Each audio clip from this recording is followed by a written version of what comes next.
Hello everyone, मेरा नाम संस्कृति है। आज हम 16 मई 2025 के जितने भी महत्वपूर्ण करंट अफेयर्स है उन्हें डिस्कस करेंगे। विश्व खाद्य पुरस्कार 2025। ये विश्व खाद्य पुरस्कार 2025 क्या है? तो ये पुरस्कार की परिकल्पना मतलब सबसे पहले ये पुरस्कार जो स्टार्ट किया था वो नोबेल शांति पुरस्कार विजेता है नॉर्मन बोरलॉग। ये वही नॉर्मन बोरलॉग है जिन्हें हरित क्रांति का जनक कहा जाता है। तो उन्हीं के द्वारा इस पुरस्कार को स्टार्ट किया गया था 1986 से। ये पुरस्कार किस क्षेत्र में दिया जाता है? विश्व खाद्य पुरस्कार।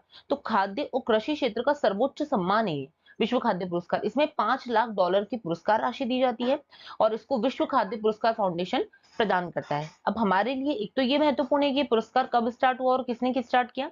दूसरा ये कि 2025 में इस पुरस्कार को डॉक्टर हुंगरिया को दिया गया है। अब इन्हें क्यों दिया गया है? क्योंकि इन्होंने क्या किया है, रासायनिक उर्वरकों की निर्भरता को कम करने के लिए जैविक नाइट्रोजन स्थिरीकरण यानी कि बायोलॉजिकल नाइट्रोजन फिक्सेशन तकनीक का यूज किया है, जिससे कि रासायनिक उर्वरकों पे जो डिपेंडेंसी है वो कम हो जाए, ठीक है, और जो मृदा है उसमें उर्वरता बढ़ जाए। इसके ऊपर काम किया है, इसलिए इन्हें 2025 का विश्व खाद्य पुरस्कार दिया गया है। अब हम थोड़ा सा ये देख लेते हैं कि नाइट्रोजन फिक्सेशन होता क्या है। ये एक ऐसी जैविक या रासायनिक प्रक्रिया है। देखो, वायुमंडल में नाइट्रोजन तो है, पर पौधे नाइट्रोजन का सीधा अपने आप उपयोग नहीं कर सकते हैं। तो उनको नाइट्रोजन और वो नाइट्रोजन के फॉर्म में यूज नहीं कर सकते हैं, ठीक है ना। तो उनको नाइट्रेट चाहिए होता है, तब उस नाइट्रोजन को नाइट्रेट में बदलना ही नाइट्रोजन फिक्सेशन कहलाता है, ठीक है। क्योंकि पौधे डायरेक्ट नाइट्रोजन नहीं ले सकते, वो तो नाइट्रेट ले सकते हैं, ठीक है। तो कुछ सूक्ष्म जीव होते हैं जैसे राइजोबियम है, एजोटोबैक्टर है, ये क्या करते हैं, ये पौधे में ही उपस्थित होते हैं और ये सूक्ष्म जीव क्या करेंगे, नाइट्रोजन को नाइट्रेट में बदलेंगे, जिससे कि मृदा की भी उर्वरता बने और पौधों को भी पोषण मिले। तो इसे ही क्या बोलते हैं, बायोलॉजिकल नाइट्रोजन फिक्सेशन। आगे बढ़ते हैं, अब देखते हैं खेलो इंडिया यूथ गेम्स 2025। हमें ये पता होना चाहिए एग्जाम की दृष्टि से कि इसका आयोजन कब हुआ है। तो देखो, 4 से 15 मई 2025 में बिहार में इसका आयोजन किया गया है। बिहार के अलग अलग शहरों में, जैसे पटना है, गया है, राजगीर है, तो अलग अलग शहरों में आयोजित किया है। तो हमें पहला तो ये पता होना चाहिए कि कहाँ पे आयोजित हुआ है, तो बिहार में। दूसरा, किसका मैस्कट यानी कि शुभंकर क्या है, तो गजसिंह को जो है वो उसका शुभंकर बनाया गया था। अगर हम देखें तो इसमें जो है वो पहले स्थान पर पहला स्थान किसने प्राप्त किया है, महाराष्ट्र ने।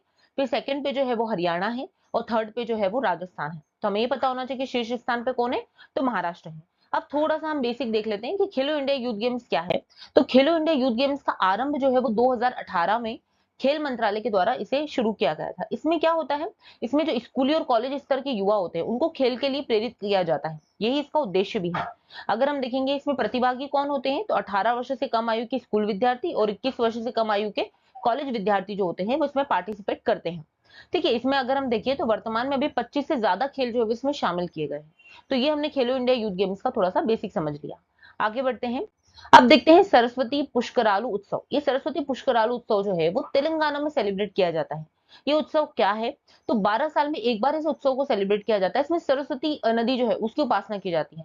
ऐसा माना जाता है कि सरस्वती नदी, गोदावरी और जो गोदावरी की सहायक नदी प्रणहिता, ठीक है, इनका जो संगम होता है जिसे त्रिवेणी संगम कहते हैं, तो वहां पर इस उत्सव को जो है वो सेलिब्रेट किया जाता है। और ये उत्सव 12 साल में एक बार आता है, ठीक है। क्योंकि हमारे एमबीबीएस में हमको पता है कि आर्ट एंड कल्चर भी जुड़ चुका है, तो उत्सव वगैरह पूछे जाते हैं, तो हमें पता होना चाहिए कि सरस्वती पुष्कराल उत्सव कहाँ सेलिब्रेट होता है, तो तेलंगाना में होता है। आगे बढ़ते हैं, अब देखते हैं कि आर्मी में लेफ्टिनेंट कर्नल बने नीरज चोपड़ा। देखो, नीरज चोपड़ा जी जो है वो क्या है, एक एथलीट है, ठीक है। इन्होंने अगर हम देखें तो टोक्यो ओलंपिक 2021 में गोल्ड जीता है और पेरिस ओलंपिक 2024 में जो है वो सिल्वर मेडल जीता। अगर हम देखें तो ये 2016 में इन्हें नायब सूबेदार बनाया गया, इसके बाद इनका प्रमोशन हुआ तो इनको सूबेदार मेजर तक इनका प्रमोशन हुआ और अभी वर्तमान में इनको जो है वो लेफ्टिनेंट कर्नल बना दिया गया है। तो ये हमारे लिए महत्वपूर्ण था। आगे बढ़ते हैं, अब देखते हैं कि भार्गवास्त्र क्या है। तो हाल ही में भारत सरकार ने पहला स्वदेशी माइक्रो मिसाइल सिस्टम, ये क्या है, एक माइक्रो मिसाइल सिस्टम है जिसे डेवलप किया गया है। ये क्या करता है, ड्रोन के बढ़ते खतरों का मुकाबला करेगा। अभी हम देख रहे हैं कि ड्रोन हमला बहुत ज्यादा होता है, ठीक है। तो उसको रोकने के लिए जो है वो भार्गवास्त्र सिस्टम डेवलप किया गया है। कि क्या करेगा, ड्रोन का पता लगाने की इसमें क्षमता होगी, ये मल्टी लेयर सुरक्षा देगा। ये सिस्टम मोबाइल प्लेटफॉर्म पे लगाया जा सकता है, तो बहुत ईजी है इसको जो है वो ऑपरेट करना।